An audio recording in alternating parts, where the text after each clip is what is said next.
we have been championing for a number of years now is same-day registration.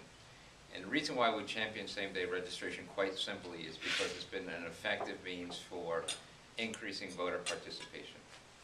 The states that offer same-day registration, which are New Hampshire, Maine, Wyoming, Idaho, Minnesota, Wisconsin, North Carolina, Iowa, and Montana, and also now the District of Columbia, those states historically have had turnout rates that average maybe 10 to 12% higher than a national average.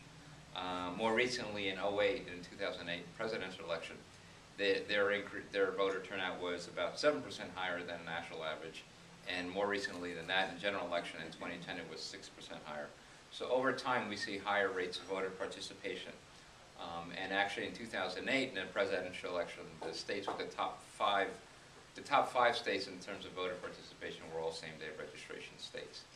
And that happens because quite simply, it removes what may be perhaps the greatest barrier to voter participation, which is early voter registration deadlines. And from our perspective, historically, while there may have been a need for an early voter registration deadline today, with technology and with the experience that we have with the same-day registration shows that these early voter registration deadlines are really no longer necessary. And in fact, almost a dozen states have registration deadlines that are closer to the election than in West Virginia today. So one of the chief reasons why folks are adversely affected by voter registration deadlines is because of the highly mobile population that we have today, which is much different than it was historically. So over the last year, for instance, there were 25 million Americans of voting age who moved in a one-year span from 2010 to 2011. So we have a lot of people who are changing addresses, and what that means is a lot of people who move to a new address and find them, when the election comes around, they find that they have not re-registered to vote or updated their voter registration records such that they can count a vote that is going to count. The other problem that we have historically we have a situation that I'm sure you've experienced where you have voters that come to the polls and say, well, I registered a vote at the DMV, but you find that their names aren't on the voter rolls on election day. Problems do happen. And so those folks may be able to count a provisional ballot, but that ballot's not going to count if you don't have any record of their registration, even though they think that they have timely registered to vote. So with same-day registration, it cures the problem. Those people can show up before you, they can provide their proof of identity, proof of residence, register to vote on the spot, and cast an official ballot that will count. One of the other chief benefits, and certainly what we have heard from local election officials around the country in terms of their support for same-day registration, is that it can drastically cut down on provisional balloting. Because instead of having the folks whose names aren't on a list who insist that they have registered, and those folks casting in provisional ballot and creating a lot of work for you folks between the election day and canvass date to verify their registration, they can register in front of you and cast an official ballot. So you have the potential of really cutting down on provisional balloting and really cutting down a number of, frankly, of disappointed voters, because I think the most recent data statewide in West Virginia was that over a third of the provisional ballots were rejected in 2010. So you've got a number of unhappy voters that could benefit from same-day registration.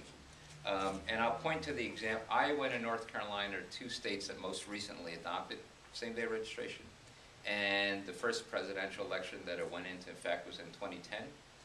And what we saw, not only do we see big increases in voter turnout, in North Carolina, for instance, between 2004 and 2008, they led the nation in the biggest increase in voter turnout in a presidential election. And 28, of course, is when same-day registration went into effect. In Iowa, you had 46,000 people, voters who were able to take advantage of same-day registration and participate in that presidential election. And we also saw, as I said, a steep decline in provisional balloting in those two states. So in Iowa, where in 2004 presidential, they had almost 15,000 provisional ballots. 2008, they implement same-day registration, and the number drops to less than 5,000. In North Carolina, in 2008, they had 40,000 fewer provisional ballots in that election, presidential, than in the 2006 midterm election, an election with a much lower rate of voter participation. So we've seen the experience of those two states, most recent states, where you get more voters participating and you get less provisional balloting. I understand that there are concerns, there are questions about implementing something maybe as different from your experience of same-day registration. Is it going to undermine the integrity of the vote? Is it going to be costly? Is it going to be burdensome? Now, we're going to hear from the folks in North Carolina who can speak firsthand to their experience on those questions. But if you look across the same-day registration if you look at their experience, you see that it is not costly, it has not been burdensome, and it really has not undermined the integrity of the vote. We did a survey a few years back of local election officials, 49 local election officials in the 6 original same-day registration states, and what they told us was that the great majority of the folks told us that their security measures that they have in place there are effective.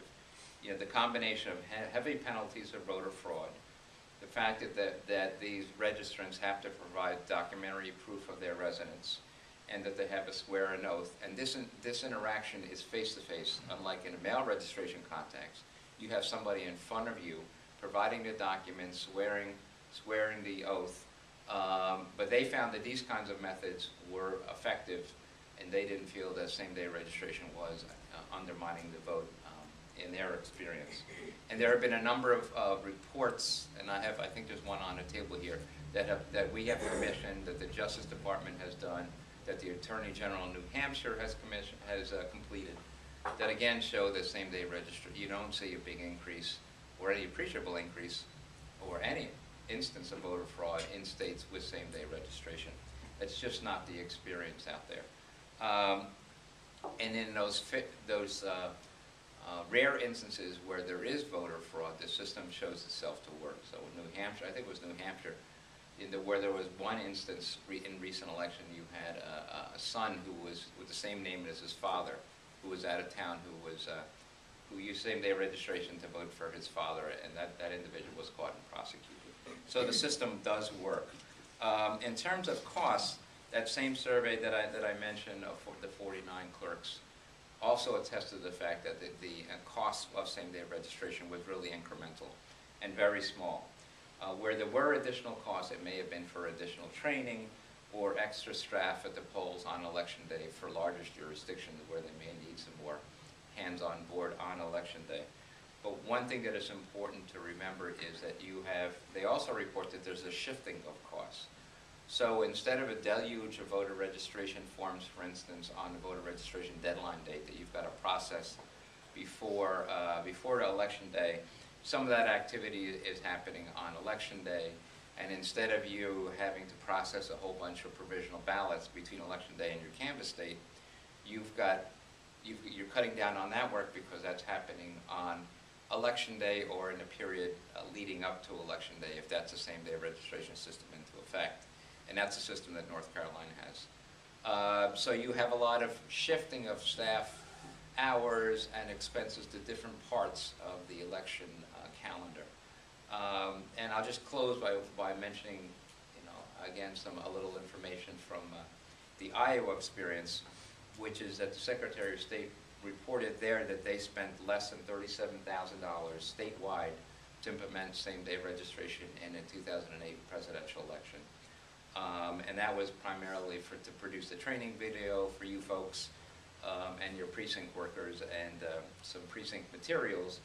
And statewide, he estimated that the cost for the counties statewide was $200,000, which was about $2,000 per county in Iowa.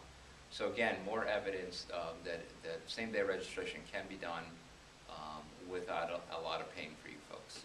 So I'm going to end there, and I think we'll hear from the folks in North Carolina.